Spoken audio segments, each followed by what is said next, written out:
மாத்தியாச்சு. என்னதை மாத்தியாச்சு? பங்களாதேஷுக்கு பதிலாக ஸ்கொட்லாந்து மாத்தி அறிவிச்சாச்சு. சர்வதேச கிரிக்கெட் பேரவை ICC உத்தியோகபூர்வமா அறிவிச்சிட்டு ரைட், நீங்க போயிட்டு வாங்க. தந்தம், டைம் தந்தம், டெட்லைன் தந்தம், எல்லாம் தந்தம். இல்ல விளையாட மாட்டோம் அடப்பிடிக்கிறீங்க, அதனால நீங்க போயிட்டு வாங்க அப்படின்னு சொல்லிட்டாங்க. நான் ஒரு கேள்வி உங்களோட கேட்கறேன். பொதுவாவே நீங்க வீடியோ பாக்குறீங்கன்னு சொல்லுங்க. இந்தியாவுக்குள்ள பங்களாதேஷ் வந்து விளையாடுறதுல ஏதும் உண்மையிலேயே பங்களாதேஷ் சொல்ற மாதிரி எதுவும் பாதுகாப்பு பிரச்சனை இருக்கா? என்ன பொறுத்தவரையில் இது பாதுகாப்பு பிரச்சனையை தாண்டிய ஒரு பிரச்சனை தான் நான் சொல்றேன். பாதுகாப்பு இந்தியாவுக்குள்ள விளையாடுறதுல எந்த விதமான பாதுகாப்பும் பிரச்சனையும் இல்லை அப்படின்றதுல எல்லாருக்குமே தெரியும். இது உள்ளூர் இழுபறி, அதாவது விட்டு கொடுப்புகள் செய்ய முடியாது. உண்மையா பங்களாதேஷ் விட்டு கொடுத்திருக்கலாம்.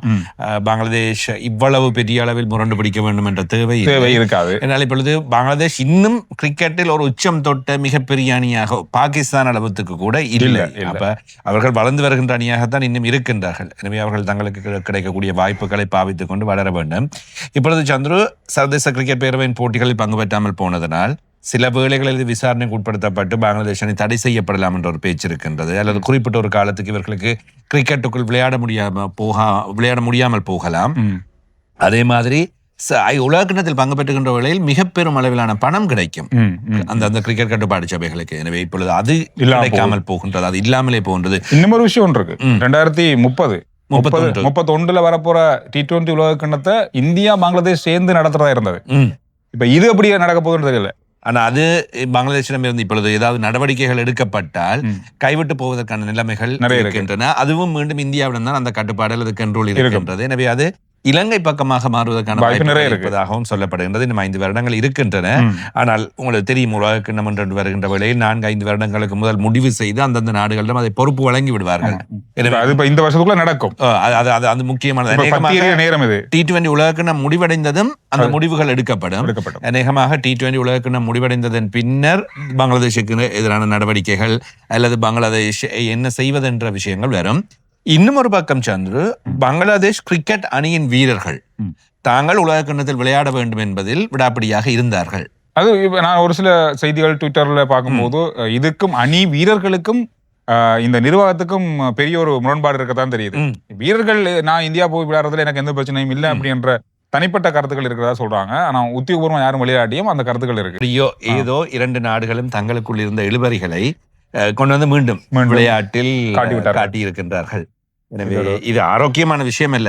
எந்த நாடாக இருந்தாலும் ஆரோக்கியமான விஷயம் அல்ல. தப்பித்தறி இது ஒரு பாகிஸ்தானுக்குள்ள நடக்கிற ஒரு டூர்னமெண்டா இருந்திருந்தால் சில வேளைகள்ல அங்க ஒரு பாதுகாப்பு பிரச்சனை இருக்கு, அதனால எங்களுக்கு வர முடியாம இருக்குன்றதுல ஒரு நியாயம் இருக்கு. கடந்த காலங்கள்ல நடந்த சம்பவங்களை வைத்துக்கொண்டு ஒரு நியாயம் இருக்கு. நீங்க சொல்லுங்க, பங்களாதேஷ் அணி எடுத்த முடிவு எப்படியானது, என்ன மாதிரியான முடிவுன்னு நீங்க நினைக்கிறீங்கன்றத கருத்துக்களை சொல்லுங்க. இங்கிலாந்து இலங்கை அணிகளுக்கு இடையிலான 2வது ஒருநாள் சர்வதேச போட்டி ஆரம்பிக்கப்பட்டிருக்கிறது. 4 மணி பொழுது ஆரம்பிக்கப்பட்ட 1 மணி நேரம் ஆயிருக்கு. வீடியோ பார்க்கும்போது இந்த போட்டியை முடிஞ்சிருக்கலாம். நாளைய தினம் நாங்கள் அந்த போட்டி பற்றிய முழுமையான விவரங்களோடு சந்திப்போம். நேற்றைய தினம் இந்தியா அடித்து நொறுக்கி நாங்கள் எப்படி பலமாக இருக்கின்றோம் என்று பாருங்கள் என்பதை காட்டியிருக்கின்றது. எனக்கு உங்க மேல ஒரு கோபம் இருக்கு. எனக்கு என்னது? இந்தியா தோத்தா காலையிலே வந்து வீடியோ போட்டுருவீங்க.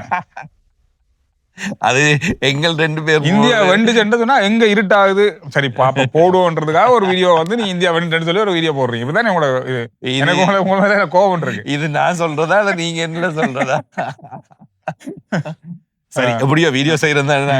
சரி, அப்ப நேற்றைய தினம் நியூசிலாந்து அணி முதலில் துடுப்படுத்த ஆடிய வேளையில் கொஞ்சம் பயமாகத்தான் இருந்தது. 208 ஓட்டங்களை அடித்து விட்டார்கள். முதலாவது 208 ஓட்டம், அது 20 ஓவர்ல 208, 15.4 ஓவர்ல அதை அடிச்சு முடிச்சு விட்டாங்க. முக்கியமான விஷயம், அணித்தலைவர் சூரியகுமார் யாதவ் ஃபோமுக்கு திரும்பியது. அண்மை காலமா அவரோட ஸ்கோர் வரவே இல்லை இருக்குன்னு பார்க்க நேற்று 37 போல்ல 82.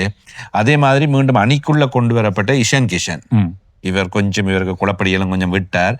சில இடங்கள்ல அணியில விளையாடுறதோட IPL நல்லா விளையாடுவாரு. இல்ல, அதான் IPL நல்லா விளையாடி கொண்டிருந்தார். அணிக்கையும் எடுத்தாங்க. அணிக்குள்ளேயும் வந்து செஞ்சுரி எல்லாம் அடிச்சுட்டு கொஞ்சம் குழப்படி விட்டு தேவையில்லாத கதையெல்லாம் கதைச்சதுனால ரம்பிராசா நீங்க அதிகமா கொஞ்சம் விளையாட்டு காட்டினீங்கன்னா நீங்க டீமுக்கு இருக்கிறது கஷ்டம் என்ற மாதிரி ஒரு சின்ன ஒரு வார்னிங்கோட அனுப்பப்பட்டவருக்கு இப்ப மீண்டும் வாய்ப்பு கொடுக்க வேளையில 32 போல்ல 76 ரன் அடிச்சிருக்கிறார். கீப்பர் ரிஷப் பாண்டுக்கு இல்லாட்டி இவர் என்ற மாதிரி தான் கொண்டு வந்திருக்கிறாங்க. இஷான் கிஷன் நல்ல முறையில் செய்து காட்டியிருக்கின்றார். ரைட். இது ஒரு நல்ல ஒரு என்ன சொல்றது, மற்ற அணிகளுக்கெல்லாம் இந்த T20 விளையாட போற அணிகளுக்கெல்லாம் பாருங்க, நாங்க எப்பவுமே பலமா தான் இருக்கோம் அப்படின்றத கொஞ்சம் அப்படி இறங்கி காட்டின நம்ம முழு பலத்தையும் காட்டல, உலக கிண்ணத்துல முழு பலத்தையும் காட்டுறோம்.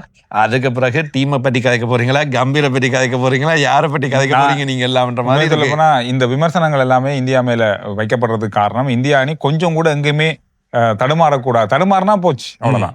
அந்த ஒரு விமர்சனம் தான் நேற்றைய போட்டி ஒரு பெரிய ஒரு வெற்றியை கொடுத்துருக்காங்க. ஒரு சின்ன கேள்வி உண்டு, 2 கேள்வி கேட்ட வந்த வீடியோல. உலக கிண்ணத்து இறுதிப் போட்டியில வெல்ல போறதை விட வரப்போற எந்த அணி 2 வரப்போகுது, அந்த அணி ஃபைனலுக்கு வர அணி எதுன்னு சொல்றத கருத்துக்களை சொல்லுங்க.